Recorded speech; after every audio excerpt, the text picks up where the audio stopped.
खबर यह है कि गाजियाबाद में मोहम्मद आमिर और मोहम्मद कैफ ने खुशी जूस कॉर्नर के नाम से दुकान खोल रखा था और उसमें जूस में वो पेशाब मिलाया करते थे। ये खुशी जूस कॉर्नर हिंदू बाहुल्य एरिया में है, जहां हिंदू बहुत सारे रहते हैं। दिन भर वहां ज्यादातर लोग हिंदू ही जूस पीने आते हैं और उस जूस में पेशाब मिलाया करते थे।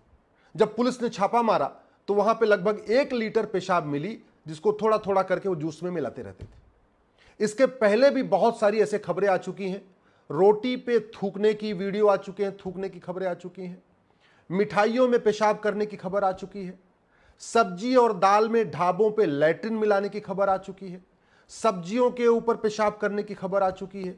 जहां केक बनता है, बिस्किट बनता है, वहां पे उस बिस्किट बनाते समय उस पर थूकने की और पेशाब करने की खबरें आ चुकी है।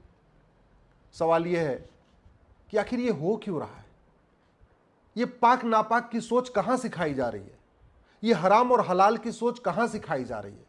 ये नेक और काफिर वाली सोच कहां सिखाई जा रही है? ये तालीम कहां दी जा रही है कि जो नापाक हैं, जो काफिर हैं, उनके खाने में पेशाब करो, उनके खाने रोटियों पे थूको, उनकी सब्जी में पेशाब करो, उनके चावल दाल में लैट्रिन कर दो? ये कहां सिखाई जा रही है? जानते हैं इसका मूल कारण क्या है? क्योंकि भारत में आज भी गुलामी वाले स्कूल चल रहे हैं। जो मुगल स्कूल खोल के गए थे वो आज भी चल रहे हैं। हमने अपनी गुलामी वाले स्कूलों को बंद ही नहीं किया। न शिक्षा में संस्कार है, न कानून का खौफ है, इसीलिए पेशाब भी मिला रहे हैं, थूक भी मिला रहे हैं, लैट्रिन भी कर रहे हैं, सब जूस में भी मिला रहे हैं, सब्जी में भी मिला रहे हैं, फल में भी मिला रहे हैं, चावल दाल में भी मिला रहे हैं, इसके अलावा आपके सब्जियों पे बिस्किट और केक में भी मिला रहे हैं। समाधान एक ही है कि हम दोबारा फिर से भारत में जो हमारी 16 संस्कार की व्यवस्था थी उसको इंप्लीमेंट करें, इन्फोर्स करें स्कूलों में।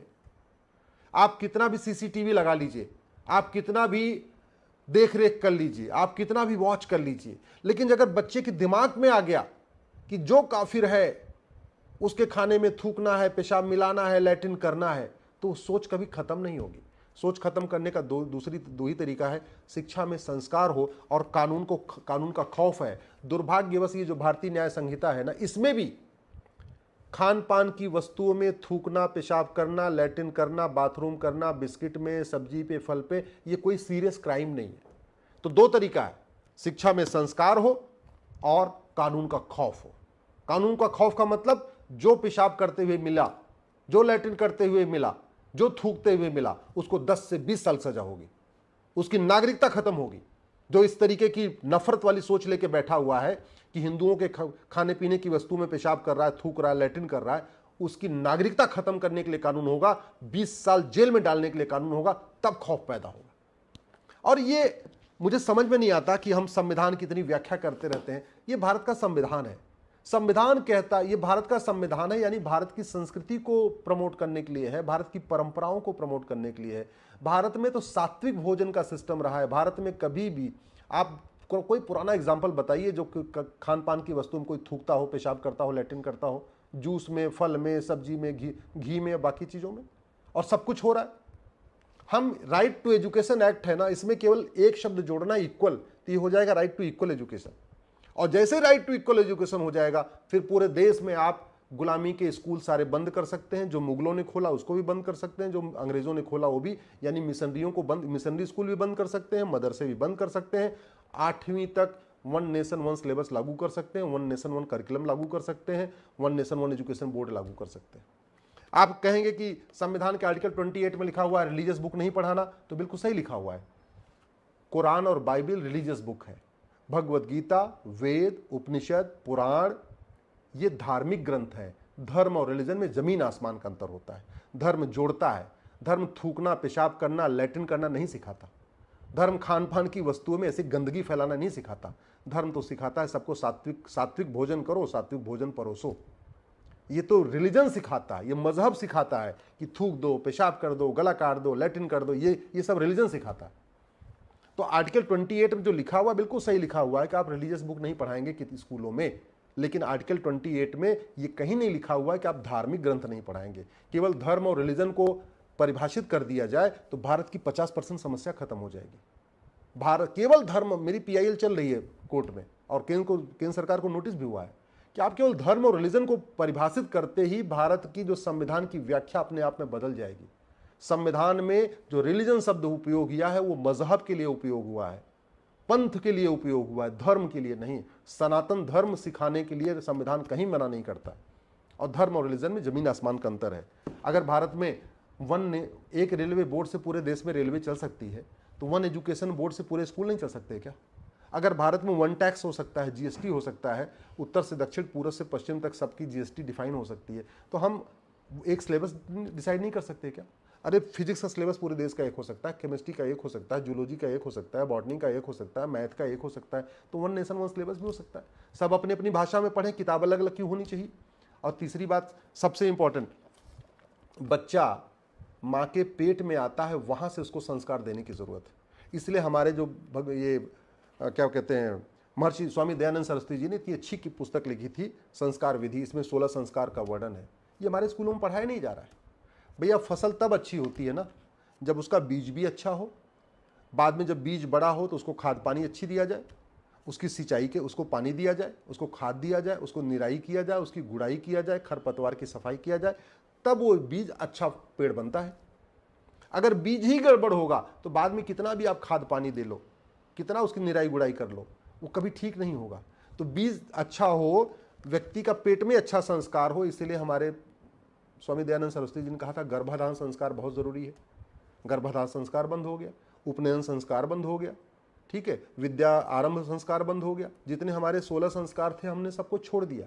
तो अगर भारत सरकार चाहती है कि भारत में सुख शांति आए, समृद्धि आए, नफरत का व्यापार बंद हो, नफरत का कारोबार बंद हो, ये थूकना, पेशाब करना, लैट्रिन करना खान पान में बंद हो, तो सबसे पहले ये स्वामी दयानंद जी की पुस्तक को सभी स्कूलों में अनिवार्य करना चाहिए।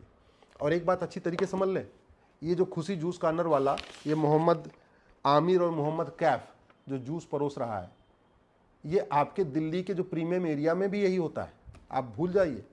इसलिए सांसद, विधायक, मंत्री भी समझ लें कि आप लोग भी थूका हुआ, पेशाब किया हुआ जूस पी रहे हैं। सांसद, विधायक, मंत्री, हाई कोर्ट के जज, सुप्रीम कोर्ट के जज भी समझ लें कि जब आप लोग बड़े बड़े होटलों में जा रहे हैं खाना खाने, तो आपके परिवार को भी गंदा खाना मिल रहा है, जूस वाला खाना मिल रहा है, पेशाब वाला खाना मिल रहा है, लैट्रिन वाला मिल रहा है। और वो तभी बंद होगा जब भारत में दोबारा गुरुकुल वैदिक शिक्षा लागू होगी, 16 संस्कार लागू होगा, जो भारत की संस्कृति है वो सिखाई जाएगी, जब अष्टांग योग सिखाया जाएगा, जब प्राइमरी स्कूलों में वेद विज्ञान सिखाया जाएगा, योग विज्ञान सिखाया जाएगा, आहार विज्ञान सिखाया जाएगा, नैतिक शिक्षा सिखाई जाएगी, तब बच्चों में अच्छा संस्कार आएगा। फिर वो पेशाब नहीं मिलाएंगे, फिर कानून अच्छा हो चाहे ना हो, फिर भी उतना संस्कार रहेगा। और वैसे भी आप देख लीजिए, सरस्वती शिशु मंदिर का पढ़ा हुआ बच्चा, गुरुकुल का पढ़ा हुआ बच्चा, डीएवी स्कूल का पढ़ा हुआ बच्चा, जहाँ पे भी हमारे पुरानी वैदिक शिक्षा व्यवस्था चल रही है, वहाँ का बच्चा कभी थूकता नहीं किसी के खाने में, वो कभी किसी के खाने में पेशाब नहीं करता, किसी की सब्जी में लैट्रिन नहीं मिलाता। आज तक आप देख लीजिए, गुरुकुल वैदिक स्कूल से पढ़ा हुआ बच्चा न घूसखोरी करता है, न कमीशनखोरी करता है, न जमाखोरी करता है, न मिलावटखोरी करता है, न कालाबाजारी करता है। गुरुकुल का पढ़ा हुआ बच्चा न नशा तस्करी करता है, न मानव तस्करी करता है, न सोना तस्करी करता है, न जासूसी करता है, न गद्दारी करता है, न अलगाववाद फैलाता है, न कट्टरवाद फैलाता है। गुरुकुल और वैदिक स्कूल का पढ़ा हुआ बच्चा देश के खिलाफ कोई काम नहीं करता। तो अगर हम चाहते हैं भारत में शांति आए, भारत में समृद्धि आए, भारत में खुशहाली आए, तो कम से कम 8वीं तक तो हमें गुरुकुल वैदिक शिक्षा व्यवस्था लागू करना चाहिए।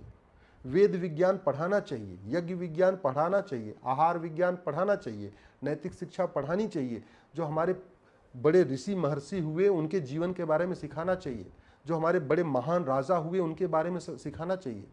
गार्गी, मैत्रेयी, रानी अहिल्याबाई होलकर, झांसी की रानी, इनके बारे में पढ़ाना सिखाना चाहिए। हम क्या पढ़ा रहे हैं?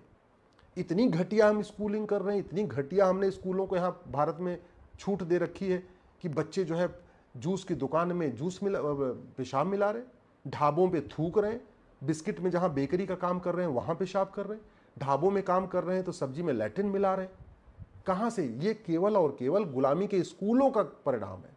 गुलामी के स्कूल नहीं बदलेंगे, भारत में कभी भारत का कल्याण नहीं हो पाएगा।